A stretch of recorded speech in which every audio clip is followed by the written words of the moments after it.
फकीर सर पर न कोई हामी न कोई आवर बता दो आकर मेरे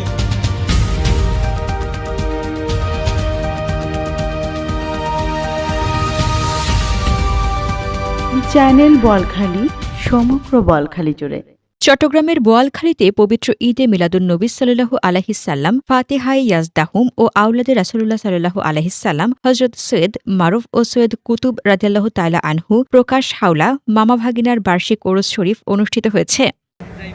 আজিজুল চেয়ারম্যান, সাবেক চেয়ারম্যান এবং এখানে উপস্থিত আছেন নুরুন্নবী। বুধবার রাতে উপজেলার পোপাদিয়া ইউনিয়নের সৈয়দপুর মসজিদে গাউসুল আজম কমপ্লেক্স প্রাঙ্গণে এই ওরস অনুষ্ঠিত হয়। হাওলা মামা ভাগিনা ওরস পরিচালনা কমিটির আয়োজনে এবং মক্কা মুকাররমা হজ কাফেলার চেয়ারম্যান আলহাজ মোহাম্মদ সালাউদ্দিনের সার্বিক তত্ত্বাবধানে অনুষ্ঠানে প্রধান অতিথি ছিলেন চট্টগ্রাম মহানগর বিএনপির আহ্বায়ক ও বিএনপি মনোনীত ধানের শীষের প্রার্থী আলহাজ এরশাদুল্লাহ। যদিও দুইটা ঈদ, ঈদ উল ফিতর আর ঈদ উল আযহা, কিন্তু এটাও কিন্তু ঈদ। আর উনি আমাদের প্রিয় নবী হযরত সাল্লাল্লাহু আলাইহি ওয়াসাল্লাম যদি আবির্ভাব না হতো তাহলে ঈদ উল ফিতর এবং ঈদ উল আযহা আমরা পেতাম না। ফলে একটি অর্থনৈতিক সমৃদ্ধ বাংলাদেশ করতে হলে এবং অবক্ষয়মুক্ত বাংলাদেশ করতে হলে তাহলে নতুন জেনারেশনকে একটি চ্যালেঞ্জের মাধ্যমে এই কাজগুলি করতে হবে। আমরা দীর্ঘদিন এই আওলাদে রাসূলের অনুষ্ঠানের আমরা সৈয়দপুরবাসীকে ধন্য করেছেন। দরবারে গাউসে হাওলার শিবলি মঞ্জিরের পীরগদিন সেন আলহাজ পীরজাদা সৈয়দ নঈমুল কুদ্দুস আকবরীর সভাপতিত্বে এবং পটিয়া হুলাইন সালেহ নূর ডিগ্রি কলেজের অধ্যক্ষ এন.এম. ফখরুদ্দিনের সঞ্চালনায় প্রধান বক্তা ছিলেন চট্টগ্রাম বিশ্ববিদ্যালয়ের ইসলামের ইতিহাস ও সংস্কৃতি বিভাগের সাবেক চেয়ারম্যান প্রফেসর ড.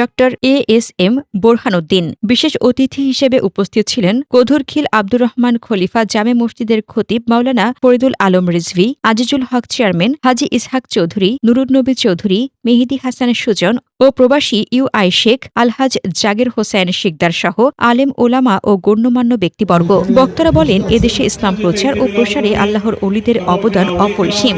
তাদের আদর্শ ও শিক্ষা অনুসরণ করলে সমাজ থেকে হানাহানি ও সহিংসতা দূর হবে এবং একটি শান্তিপূর্ণ সমাজ গড়ে উঠবে।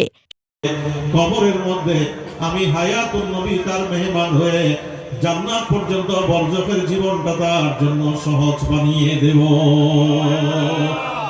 পরিবার আর নবীর বংশ আলে রাসূলের দর্শন নবী সাইয়েদনা আদম সফিউল্লাহর মা হাওয়ার আকল হতো।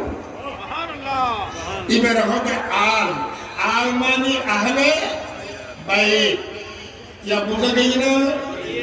এর ভিতরে একজন আল সাইয়েদনা সৈয়দ মারুফ, সাইয়েদনা সৈয়দ কুতুব। বাবা ভান্ডারী কেবলা কাবা নিজের জবানে বলেছেন, আমার মার পূর্বপুরুষদের রওজা আছে। কাজী আসাদ আলী আহলা দরবার শরীফের যিনি আছেন, উনি যখন সফর করেছেন, ওনার সফররত অবস্থায় উনি হঠাৎ করে জঙ্গলে প্রবেশ করলেন এবং প্রবেশ করে উনি অনেকক্ষণ পরে বের হয়ে বললেন যেখানে হযরত সৈয়দ মারুফ রাহমাতুল্লাহ আলাইহির রওজা পাক আছে। শেষে দেশ ও জাতির শান্তি, সমৃদ্ধি ও মঙ্গল কামনা করে দোয়া ও মোনাজাতের মাধ্যমে ওরসের আনুষ্ঠানিকতা শেষ হয়। ইয়া রাব্বুল আলামিন, দয়া করে মেহেরবানি করে আমাদের পাপীদের হাতকে আপনি মহান ওলির খাতিরে কবুল করে নিন। ওয়া সাল্লাল্লাহু আলা খায়রি খালকি মুহাম্মদ ওয়া আলিহি ওয়া সাহবিহি আজমাইন বিরহমাতিকা ইয়া আরহামার রাহিমিন বিহাক্কি লা ইলাহা ইল্লাল্লাহু মুহাম্মাদুর রাসূলুল্লাহ। অনুষ্ঠানে উপজেলার 10টি মাদ্রাসার কোরআনে হাফেজ এবং বিভিন্ন বিদ্যালয় থেকে এ+ প্রাপ্ত শিক্ষার্থীদের মাঝে শিক্ষা সামগ্রী সহ পুরস্কার বিতরণ করা হয়।